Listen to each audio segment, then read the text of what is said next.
You don't deserve a point of view if the only thing you see is you. Hey there, you guys. How's it going? Thanks for joining me for another episode of Bitcoin and Coffee. I'll be your host, Eugene Forrest. So what do we got going on today with these crazy cryptocurrency markets? Some green, right? I mean, that's a little bit of a relief. Whether or not we're just going to, take up 10% and then drop back down into another leg of depression here, I don't know. Some people are speculating for this with technical analysis. I like to always remain optimistic. You know what I've been saying as of lately, if you're looking for some sort of prediction out of me, I got my fingers crossed for a price upwards in February or by February. Let's just try to stay happy. We're getting closer to the holidays. We just went through Thanksgiving. We got to be thankful for everything we got going on here. And you know what I'm thankful for always? I got Samantha over there in the chat. Good morning, everyone. So what do we got going on today, Samantha, on the show? We have a guest. Woo! So who's our guest? Would you like to introduce him? Clifford from Bitcoin Crypto News Education. Hey, Clifford. How are you this morning? Outstanding. Good morning, all Bitcoiners. Well, Clifford's our friend. He has another YouTube channel. It's Bitcoin Crypto News Education. He does another show right after this one at 9 o'clock in the morning. He's our fellow brother down there in South Florida. He's a former engineer, and he's a big participant here in the Bitcoin cryptocurrency community. He's moving forward with his own channel, trying to bring awareness, which, that's one of the main things we're always talking about is when it comes to Bitcoin awareness. If we can up the awareness, it's going to spread adoption. You know how it's 0.02% of the population are actually involved in Bitcoin and cryptocurrency. So, I mean, even if we could just start getting up there near the full percentile, we'd start making some real headway with this cryptocurrency and freeing ourselves from this shackles that I always talk about that we're stuck in with the fiat cash. Absolutely. A lot of people just get into crypto and they just kind of buy and hold.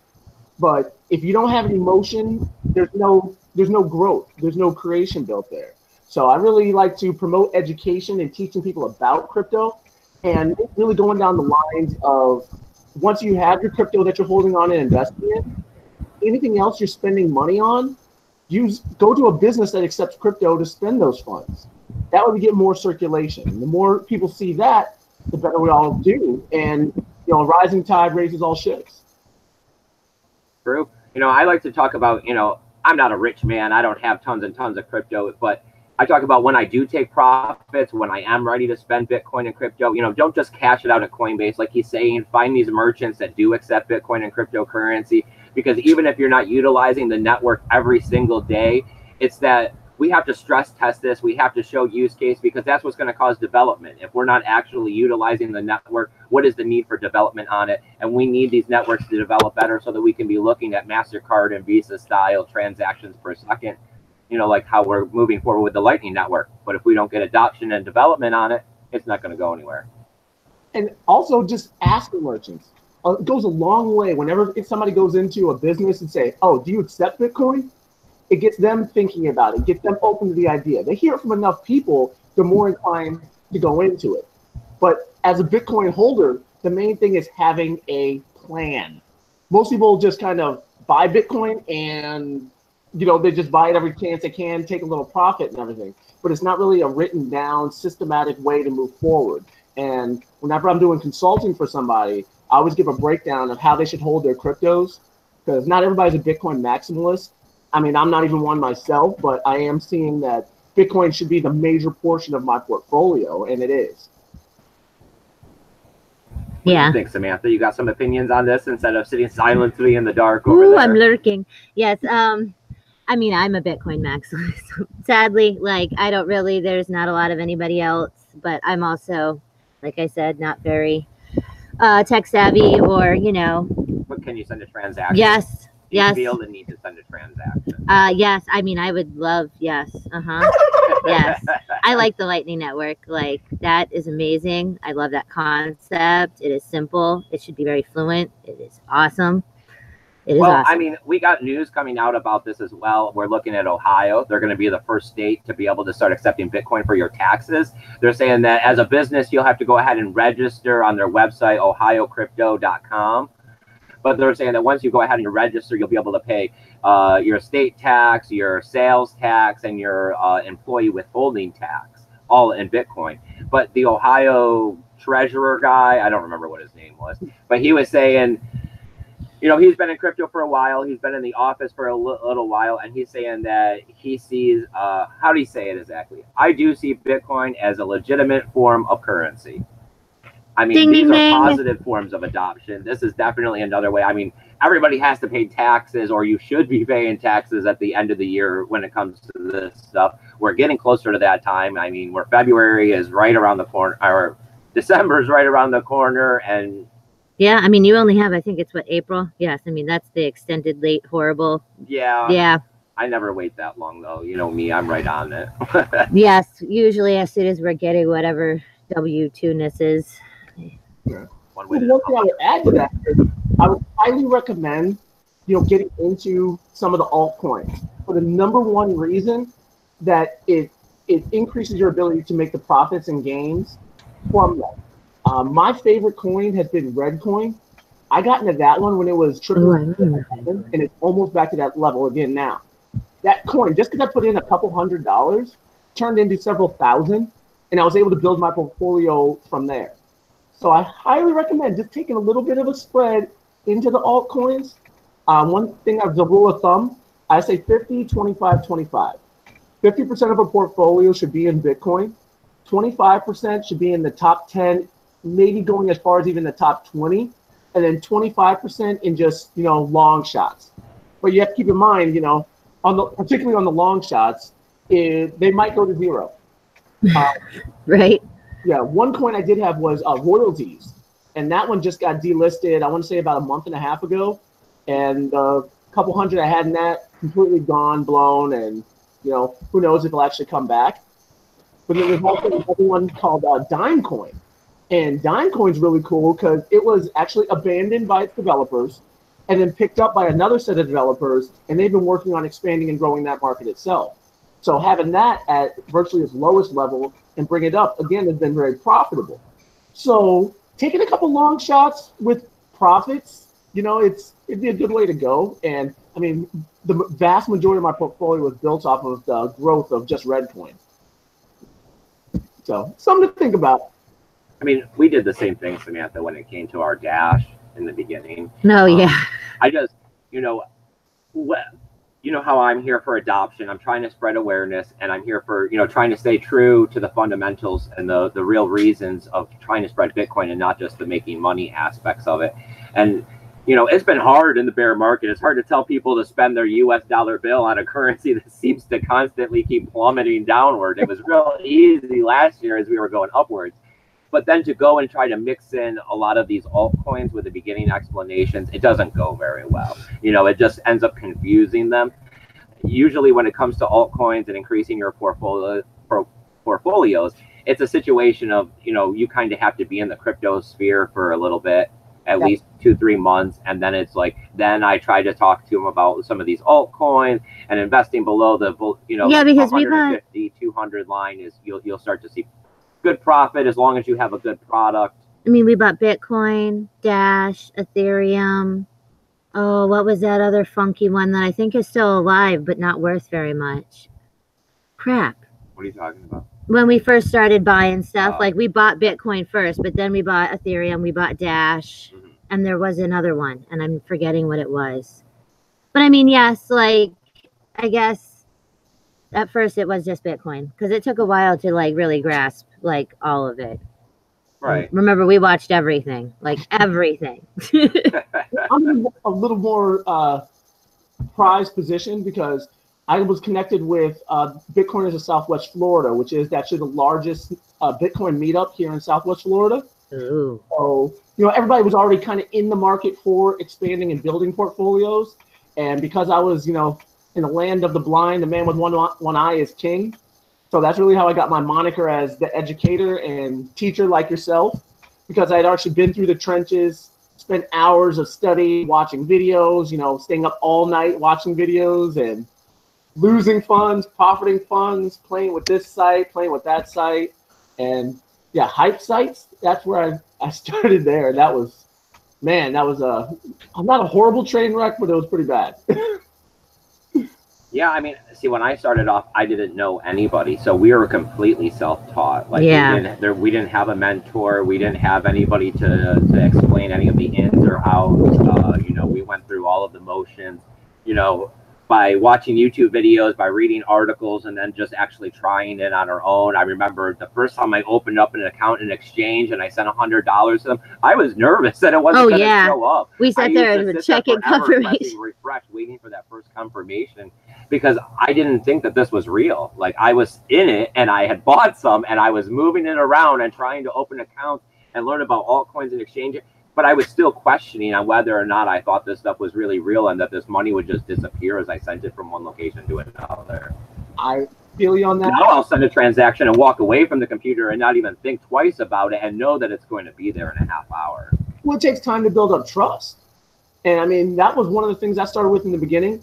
I literally had the opportunity to get in with Bitcoin in like 2009, 2010 timeframe, because I had heard about it on a radio show, and I'd listened to a bunch of, you know, various internet channels, and they had talked about Bitcoin. So I like almost heard it from virtually the beginning, and I didn't trust it. I wasn't sure what it was. I thought it was kind of quirky, but you know, going to the bar and dropping $100 was like nothing.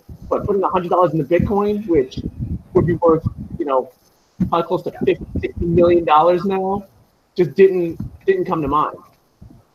But it takes a little bit of time to get used to that. Now, you know, these swings, oh, Bitcoin dropped 30%. I don't even bat an eye. I just like, oh, well, gosh, I better buy more. So I mean, as long as you can stay true to the principles and you're looking at the long-term perspective, and it's not a situation of gambling, you know, your monthly mortgage or your monthly car payment or money that you need right now, it's not as complicated, because then you just look at and you see these dips and you say, well, I mean, it's a good time to pick up more. If I don't have extra money, oh, that really sucks. I know I'm not cashing out now, but you're like, it's in reserves, it's in savings. You know you have it, and you know it's going to go up, and that's kind of undeniable. I mean, Bitcoin has proven to top all-time highs. You know, it's a matter of, are we going to see it here in 2019, or is it going to actually take all the way to 2020 for it to happen? Yeah, number one rule in crypto, and that's one thing we say in our group and anybody I've talked to, is don't play with money you can't lose. Yeah.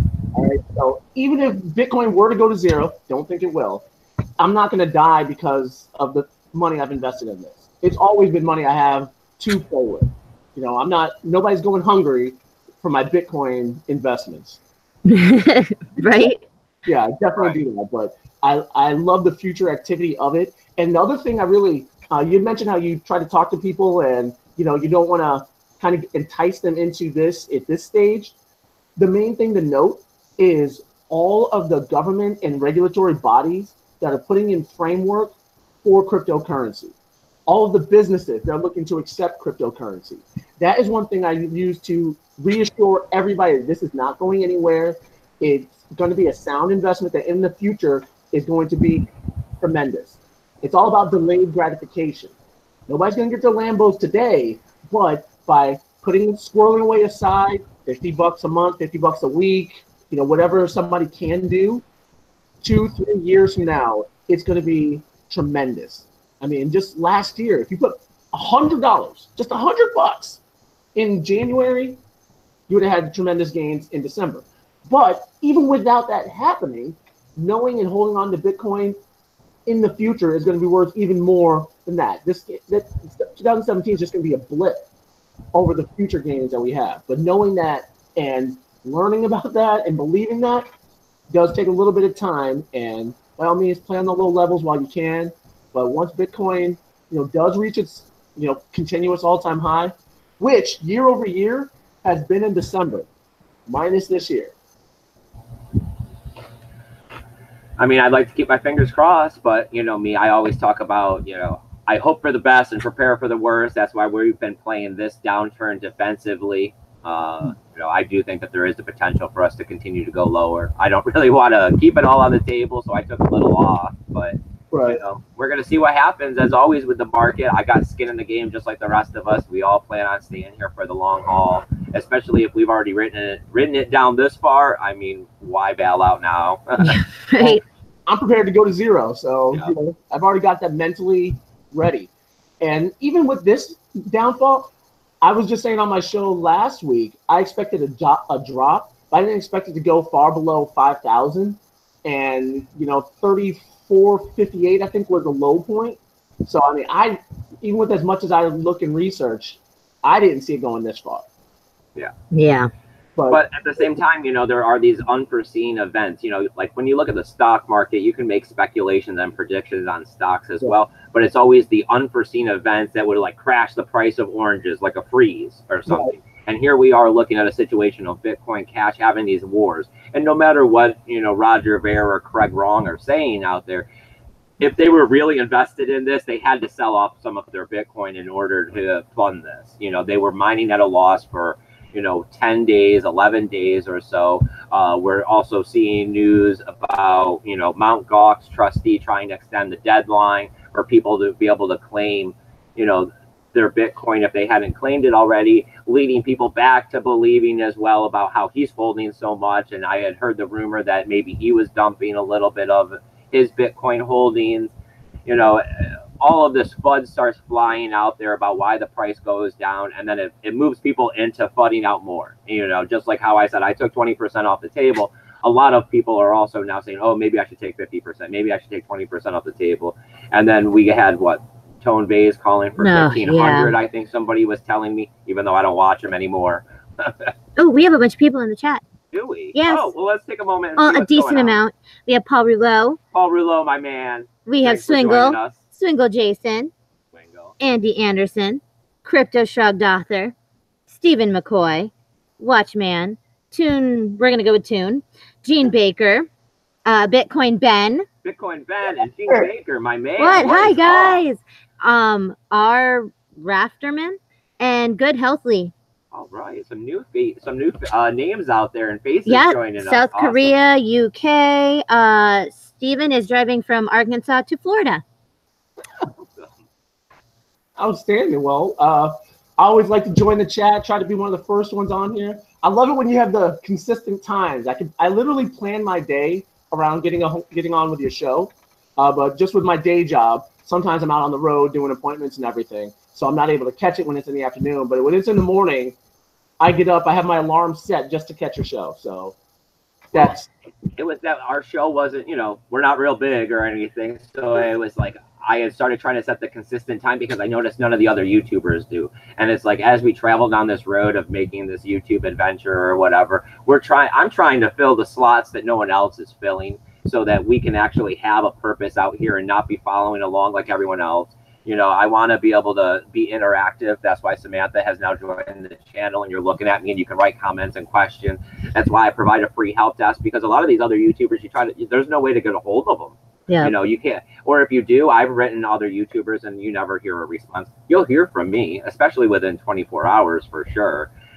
So, you know, it's just that we're out here and I wanted to set the time slots to try to make it so it was consistent and you could find me, especially if you wanted to point somebody else out. But, you know, with work and all of that, that's why we kind of start adding that, hit the notification bell. But I've heard positive things about it as well, too, because some of the other people that were out in California and the rest of the world weren't able to make that 7:45 time slot that we were filling. So with these 6 and 7 o'clock ones at night, they're able to join the evening ones. Yeah. Gives everybody the opportunity to ask me questions, I guess. I think the biggest thing and what I fell in love with your show about is that you're real. You're just a guy, man, just like the rest of us. You're not, you know, playing out to be some, you know, big know-it-all or anything. You know, you admit stuff when, hey, I didn't see that comment, or, you know, this is what I think. I mean, it's real. It's like talking with a friend. So I think, you know, I love the format that you have and just being open. I mean, that's what's really appealing. So I can understand why you're seeing the growth you have and why you're going to continue to see even more growth as you continue further. I mean, I'm just happy when it happens and the channel does pick up and stuff, because that gives me more power to be able to turn around and do more. You know, the reason I started all of this is, like I said in the beginning, you know, I didn't know a lot of people and I wanted to connect with the community. But as it continued to go along, you know, the troll James Bond helped push me, you know, the question of what I was doing here. But at the same time, You know I never turn the camera around, but behind me is my house here. And every time I look at it, I am thankful for the fact that Bitcoin helped me put the money down on this. Where when I was in the situation of, you know, me and Samantha have been together since I was 19 years old, living more than paycheck to paycheck was, you know, saving the kind of money that I needed without having bank backing to be able to put down on a house was never going to happen. It was out of the realm of capabilities. And with this, it did happen. So I feel like I'm living a brighter future because Bitcoin was able to change my path where I couldn't have seen this path changing differently without it. And that's what I want to help other people get the opportunity for, is to change their path through the adoption of Bitcoin and integration into their pockets and understanding. And one of the biggest things I see going down that line is when you take into account Mt. Gox, you know, the expansiveness that Mt. Gox had. I mean, it created a global community. I mean, Bitcoin was already global in a sense, but Mt. Gox provided a platform that just extended to everybody, you know, that was just so pervasive. I mean, it was the Coinbase before Coinbase, you know? So it was just great to open up markets and open up the idea to other people. But I really see the true force and what's really going to be the rising factor in cryptocurrency is the adoption through Africa, India, and in through the Asian island areas. I mean, there's millions of people that are what we would consider poverty level with just a small amount. I mean, many of these people live off of $300 a year. You know, that's some people's electric bills here. And that's my electric bill. Right. There's people that live off that for a year. And if they start circulating cryptocurrency, the just tremendous force it has just by getting onto something like electronium, you know, which is tenths of a cent. They start working with that growth that coin just inherently to itself provides changes their entire lives. More than just building that house. I mean, it creates entire villages that become, you know, supportive and have tremendous growth and opportunity. So once we can really get into markets along those lines, it's just going to be fundamentally amazing throughout the entire planet. So I just love, I don't know, are you familiar with Acon coin? Yes, from Acon. Exactly, from Acon. Yes. Building that city. Yeah. Yes. Yeah, he's actually starting, he's been doing solar power throughout Africa, and he's starting communities surrounded by his cryptocurrency. It's not to the point of full circulation and utilization, but that's what he's growing and developing. And with the value of that coin alone, can open up tremendous pathways throughout Africa. You have something similar going on in Puerto Rico. One of our group members was down in Puerto Rico, and they have a coin called Coqui coin that they're using for, exactly, it's a little frog, the little Coqui frog. Oh my God, that's cute. Yeah, it's adorable. It's actually, the emblem is a frog's handprint. You should look into that. Okay, I have to now. Huh. Yeah, but they're using that locally, and they're building up circulation and a market for that, because when they were devastated by the hurricane that, you know, so many of them have now come to Florida, but locally they already were on top of tremendous financial upheaval with a lot of bankruptcies and overselling of different securities that they had locally, that their financial markets were just a mess. And then you put the hurricane on top of that, and then crypto jumping into that space to really fill it and actually provide circulation for people. It just shows the power of what it can do and provide, just as far as financial potential and the inherent essence that Satoshi Nakamoto had for cryptocurrency. Even if it's not Bitcoin, but the principle that he provided just from what Bitcoin established is still showing reverberation throughout everything. I mean, Bitcoin adoption to me, I believe, is inevitable. You know, logic dictates that good money is going to replace bad money. And as these cracks develop in society, and now that there is Bitcoin and it exists and it is getting stronger and more stable, it's going to fill these cracks and push out the bad money. And over time, bad money is going to make these cracks bigger in society, with the national debt, with people not being paid properly, like how you're saying people in other parts of the world living off $300 a year. Eventually, it'll help make the money equal across the globe, because when you can send it borderlessly, and everybody can get onto this network and be able to interact financially the same and as equals, the person in, you know, South Africa should be making the same as the person in Norway, as the same person in Venezuela. You know, there shouldn't be a big difference in what everybody is earning. You know, you shouldn't have somebody being able to live off of a faucet you know, and someone else at the same time, like out in Los Angeles, having to pay $1 million for a home. Yeah. Which is ridiculous.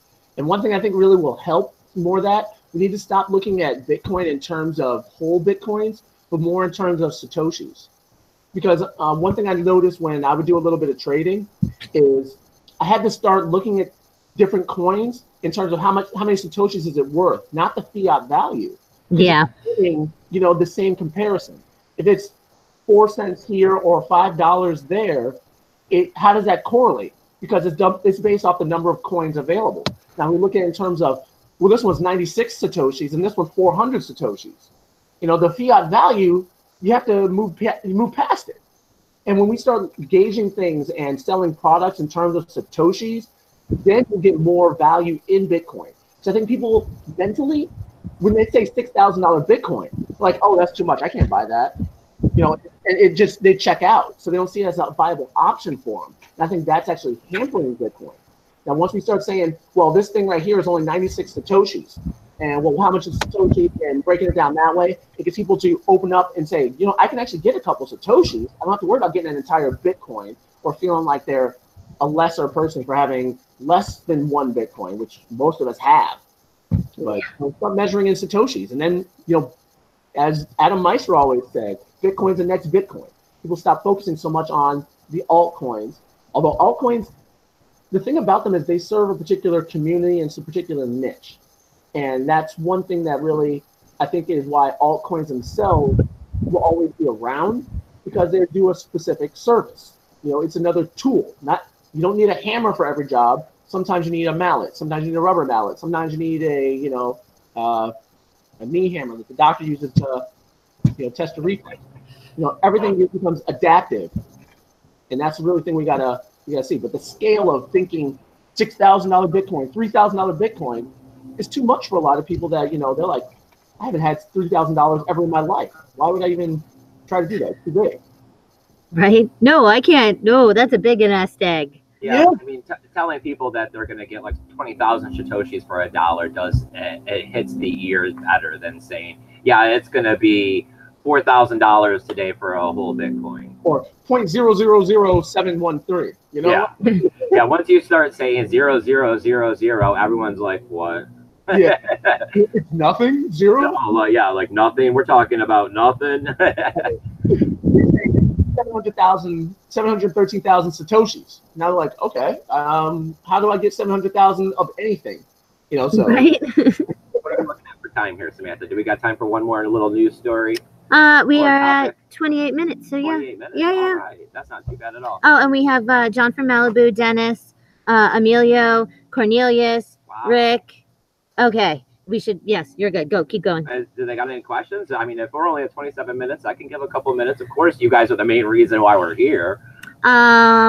We have, I do not know how to say his name at all, but he is asking if you, if you guys sold your Bitcoin. I took 20% off the table. I had said this a couple days ago. I took 20% off the table, and I took the tally fund off the table.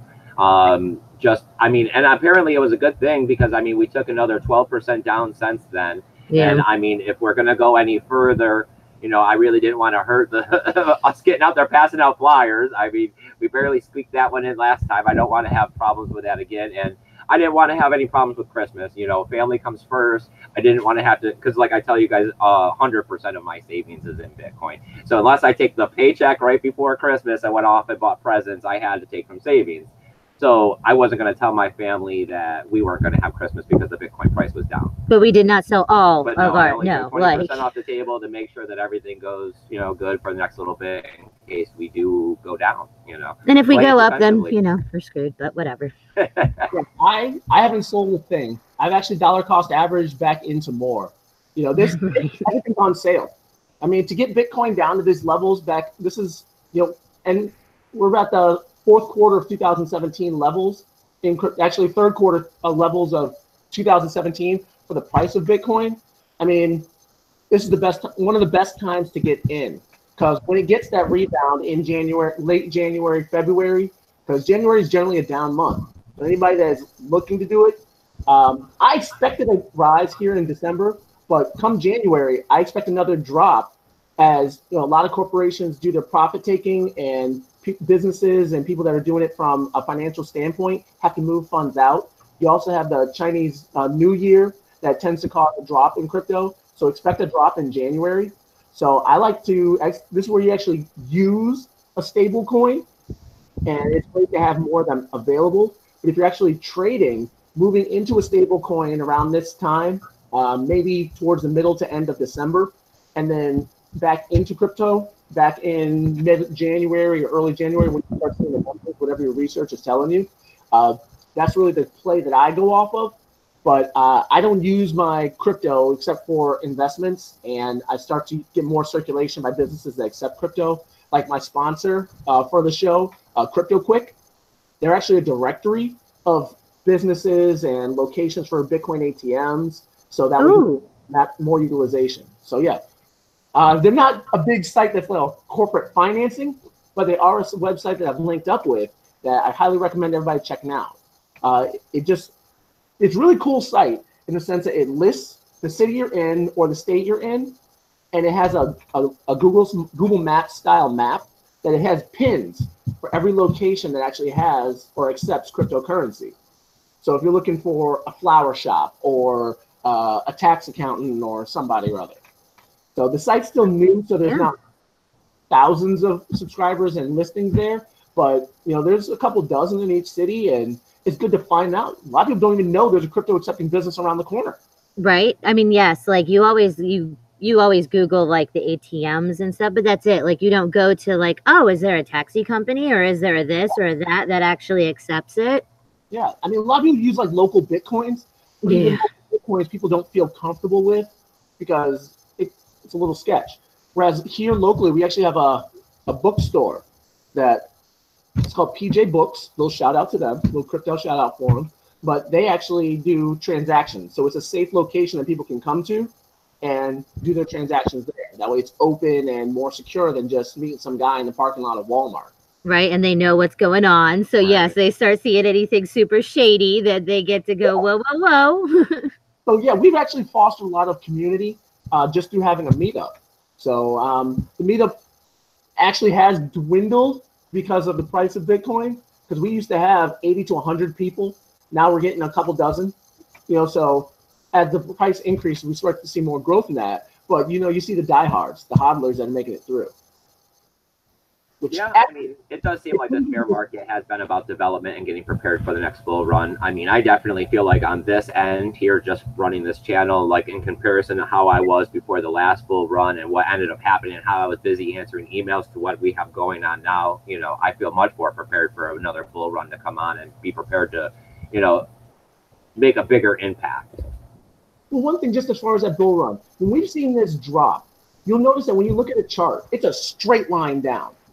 It doesn't, you know, step its way down. Right? So that, to me, indicates that this is a coordinated manipulation or coordinated effort to drop the price, which I really feel the legacy institutions are really icing the market for it. But now when you look at this latest drop, you'll see that it goes down, you know, pretty sharply, but far more gradual than the drops we had seen over the last couple of weeks.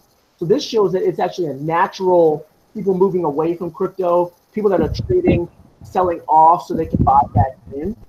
But just by the slope of that graph, you know, really shows if it's something that's legitimate to me or if it's something that's not. When it's straight down, I mean, that's just, you know, it's going to shoot back, it's going to bounce back up because it's not the hodlers and the traders and the crypto people that are in doing that activity. But you can see this is definitely the crypto traders and the people that have been hodling, that have been selling off their Bitcoin over the last week, just from the more gradual decline that we've seen. So looking up at a chart, not getting the full TA, because I think that's just entirely too time consuming, and you know, just I don't have enough time in my day to go into the wedges and the triangles and all that fun stuff. But this is definitely a natural one as opposed to the ones of the previous weeks. So you can see once it starts getting more of that stair step growth, you know the bull run's going to be coming up. What do you got going on over there, Samantha? Anything going on in the chat that we should take care of? We have Giles Willis here. Let's see. There, let's see, Two Nations says that he held and picked up more. Just let it bounce back. I mean, a lot of people are out there picking up more. And I mean, you know, if I was in a different financial situation, like I already had a lot of fiat sitting on the side where I wasn't, I go big for Christmas. I do believe in family and Christmas. So we're talking thousands go in this house. I need a tree. Christmas. So, you know, if I had that already and I had extra money on top of that, I would go in, you know, I would be buying more crypto. You know, I would be looking for wherever this bottom is, because it should hopefully be coming up soon. I'd be picking up more, but you know, I'm not, like I told you guys, we went back to work at the factory. You know, we're not necessarily in the situation to be picking up thousands of dollars worth of Bitcoin at the moment. However, we're around there going, man, they could put this all on a blockchain and it would be so much faster. We got these readers and they got the old green screen with the black writing on it and no touch screen. I'm like, Walmart has it better than this. Our technology is failing occasionally. Yes. Yeah. I know. It's amazing. Well, hey, I mean, we all still have the day job, and that's one thing. I don't recommend anybody quitting their day job to try to get into Bitcoin with all these, you can make this much money a day and all that. You know, just be careful. Yeah, you're buying into a Ponzi if they start telling you that. Exactly. Which, honestly, I've made a little money off those things, but the thing is, it doesn't last. No. If there was any profit, you have to wait 10, 12, 20 days to get to the point where you're just even, and then you might get 2 or 3 days of profit, and then it collapses. So if you're going to get into anything, I'd recommend mining contracts, not cloud mining, but like ones that actually get you the miner itself. There's a couple companies that do that. I don't want to endorse anybody right off the top of my head, but do your research. Right. Don't just run into anything. There have been a lot of good ones, but you know, just the hype sites and anybody that's talking about, you know, the quick overnight stuff, just stay away. You know, I've already lost money for you, and I'll tell you, it's taking it to do with the regular tried and true proven way. Well, I mean, since we're talking about mining, the last little bit of news I'm looking at here is that we lost anywhere between 600,000 and 800,000 miners in the last 2 weeks. Ooh. And I mean, this is some slightly big news, but then at the same time, you know, I see it slightly as a good thing because the Bitcoin network is made to adjust itself. You know, when there's too many miners, not enough people are being paid properly who are mining. It causes them to stop mining, to shut their miners off because they can't even afford the electricity and their overhead. You only need so many miners when it comes to securing the network. And as a lot of people were talking about recently, trying to flood out the market about the energy consumption and this and that, only so much energy is going to be consumed because at some point it becomes unprofitable for the miners. So we're looking at about 47 million terahashes is what the network was looking at as of November 10th. And now we're looking at about 41 million terahashes a second as of, you know, the other day.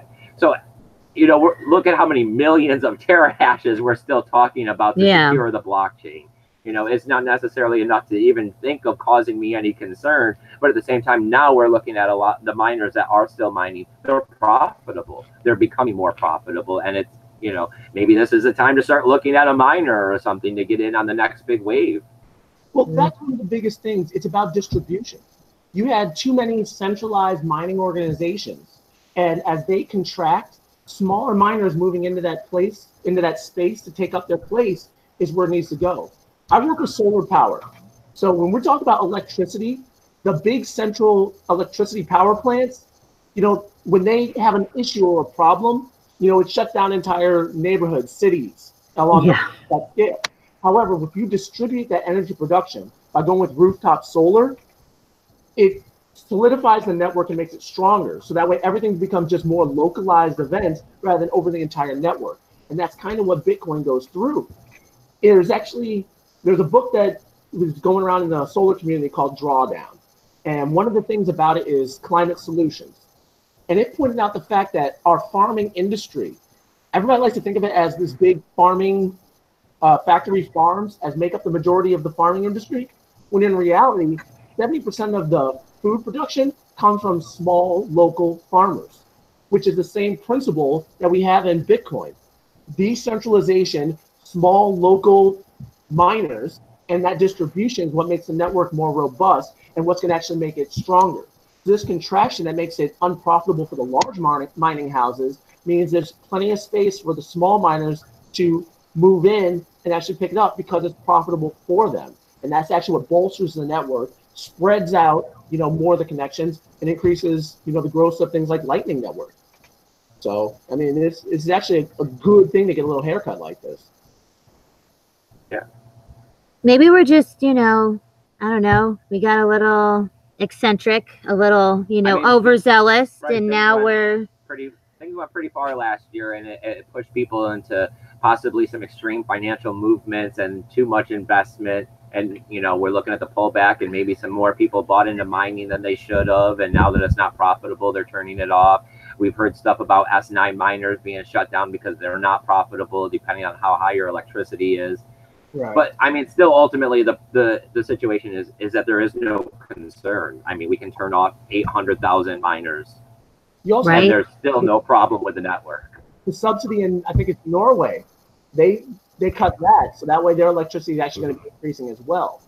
But again, it fosters the growth of smaller mining operations, and that's great. It leads to more decentralization. And that's ultimately what we need, because then you can't just walk into one facility or one server farm and have everything shut it down. I think I had read just the other day about how Amazon our server farms were having a problem, and that we watched 2 exchanges over in South Korea completely shut down because they're being solely run on Amazon servers. Oh, plus you had the flood in China where they were taking wheelbarrow fulls of miners that got wet and just throwing them out because there was no use for them. So I mean, you got to decentralize, and that's one of the keys. And touching on to my personal business, using renewable energy to do that. That way you don't get the pollution that we have, and it actually fosters more distributed power generation for that. I know there's a couple coins that are looking to have their production done through renewable energy. So I have a series 1 minute with that. I've had some programming issues, so I haven't made any new videos for about a month and a half now, but I take 1 minute to learn about a different coin and a different project, because we need these little projects that foster more growth. There's a great one called Pundi X, and what they do is they make the machines so that way people can use their crypto cards or a regular credit card in everyday locations. And they're actually doing some work over in I believe it's Dubai to actually get that more pervasive, so people can actually take their Bitcoin and buy clothes or buy whatever it is that they'd like. We hear about Crypto Zombie talking about Pundi X often. Yes. Great. I mean, there are a lot of great projects out there, and I mean, that's really what it comes down to is, are you letting other YouTubers and other people just tell you what's good and what to invest in, or are you actually out there taking like the time, like you're saying, spending at least a minute every single day learning what these new coins are? Because like me and Samantha have joked around many times, there's over 2,000 cryptocurrencies they list on CoinMarketCap. How many of these projects are actually good? How many of them would you want to put money into and make sure that you lock it up for at least 1 year to look and see if you're even going to become profitable? Right. Yeah. But if you take the time, then Yeah. Research. Don't run into this blind, and if you have something, a project that you believe in, funds is how you show them love, so invest a little bit. And it doesn't have to be a lot. I mean, a lot of these coins are less than a penny, so dropping $10 into it could be tremendous. I don't know. It does seem like a lot when you get first into the space. You're real excited. You're willing to go out there and just consume all of this information. And once you've been in the space for a while, you've gotten scammed. You've gotten ripped off because you were too exuberant about things, and you build up these walls, and you just want to stay in your one position. And it is a matter of being accepting and unaccepting of the different cryptocurrencies, and you just have to find the perfect balance between. This is my opinion. You have to find the perfect balance between holding Bitcoin as your majority and looking at these altcoins in the right kind of light, where you're not too discriminate against them, and at the same time you're not overly invested or underly invested, because you can make money off of them. You can use some of these altcoins for some future use case scenarios that are going to be great, and you should be hopping into them now while you possibly can, especially since you have the first mover advantage of being in Bitcoin, holding Bitcoin, and being able to invest in them early. Because as we've seen with some of these new possible ICOs like Hydra Hash and everything, the day will come where you're not going to be able to just openly buy these cryptocurrencies, because the government will come in with all of their regulations and sanctions and stuff that they do, and they'll let the rich get the bag so they can unload the bags on you before the possibility of it going back up and becoming a use case in the market. Absolutely. All right, well, guys, I got to go. I got to get ready for my show coming up in a minute. Thank you tremendously for having me on, and I'm still gonna make my way up your neck of the woods one of these days, and meet you live. Actually, get to press the palms together. Right. You guys are great. I love your work. Everybody that's in the chat community, Paul Rouleau, you're in there all the time. Benjamin isn't here today, but I know he's out there. Smooth Talking Hank, crypto shout out to you guys. Oh man. There's so many of you guys I see in the chat all the time. It's just a pleasure to actually be able to say Crypto author, TJ. I mean, we got dozens of people that we love seeing here in the chat all the time. We're real happy to have you here, Clifford. You're welcome back anytime you want. It'd be great to have you come by here and boom. But I do appreciate you coming by. I don't want to hold you up and make you late for your show, because of course we need all of the people that we can out there spreading awareness, because hey, if we don't do it, no one's gonna do it. Not at all. Thank you guys again. You're wonderful. Sam, you have a great day. Eugene, also stay on for a minute.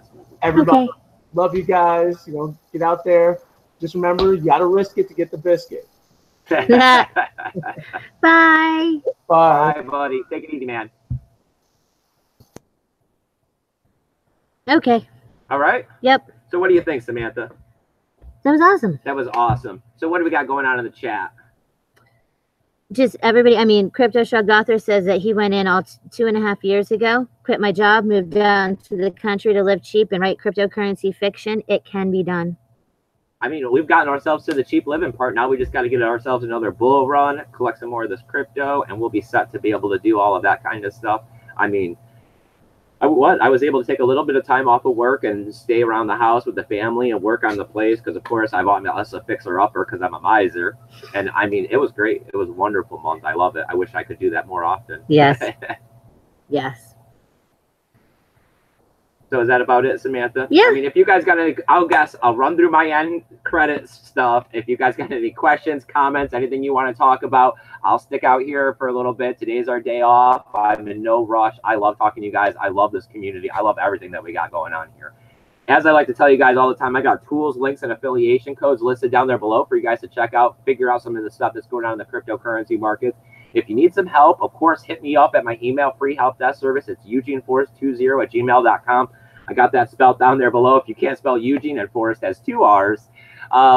Twitter, everybody hits me up on Twitter. That one's super easy. That's the best one to follow if you want to keep up to date with what's going on the channel. As I'm telling you guys recently, you got to hit that notification bell. We're going to be out here Monday, Wednesday, Saturday, 8 o'clock in the morning. We can guarantee those shows because we're off of work.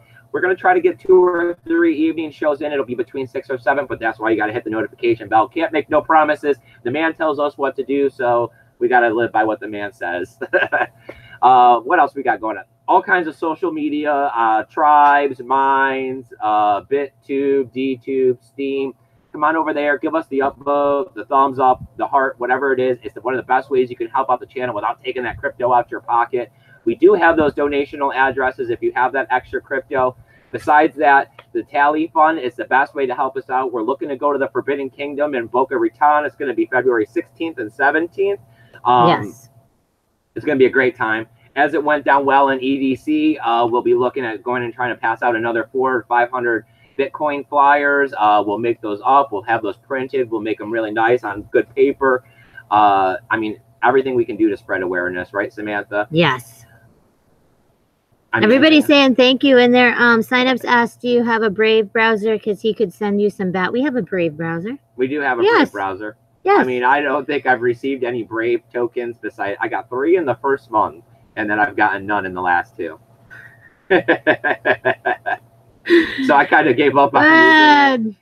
The Brave browser and the concepts are good. I enjoy it. Now that they're facilitated through Coinbase, it'll make it a little better because you can get a hold of them. But in the beginning, I had trouble understanding the concept of why you'd want to link your bank card up with Coinbase to buy Bitcoin at 5%, to then send it to an exchange and pay a fee, to buy Brave, to send it to your browser, to then give it away for free. But I'm cheap. Oh, Giles Willis says SEC demands Paragon refund ICO investors from last year. Say that again. The Paragon? No. The SEC demands Paragon refund from the ICO investors from last year. They sent it? No, they demand, like they're demanding that they have to do it. Yes. That is crazy. Oh, yeah. It's the yo-yo coin. There was the Paragon, and then there was the The other oh, yes. Yeah, I mean, we're looking, like when I talk about the law, I don't know if it's just all my criminal brothers or what, but they're going to come and get you. You know, you got to pay your taxes. You can't really have done these ICOs. The long arm of the law is really long, and they don't care if 5 years goes by. You know, the government's really good about red tape and going backwards. You know, if you owe them money for taxes, they're just not going to let that stuff slide. Yes, I understand that if you're doing under $7,000 or $10,000 in crypto, it's not that big of a deal and you don't have to report it. But I'm saying that if for some reason you get crypto rich, they're going to want their part. They're going to put you under the microscope and want their every little bit of your million you make when Bitcoin goes there. Sign up says make a 0.000001 Bitcoin bill. Yes, there you go. Turn it into fiat-ish. Right. Private keys and everything just right on it. You just pass them around. Yeah, print some paper wallets. There you go. Yep. All right. All right, you guys. I really appreciate you guys coming out here. As always, remember, you got to go out. You got to take care of yourself. Try to have a great Monday. Be happy there's some green in the market. And most often, remember to keep your BTC safe. Bye, guys. Go up, watch Bitcoin Crypto News Education Show.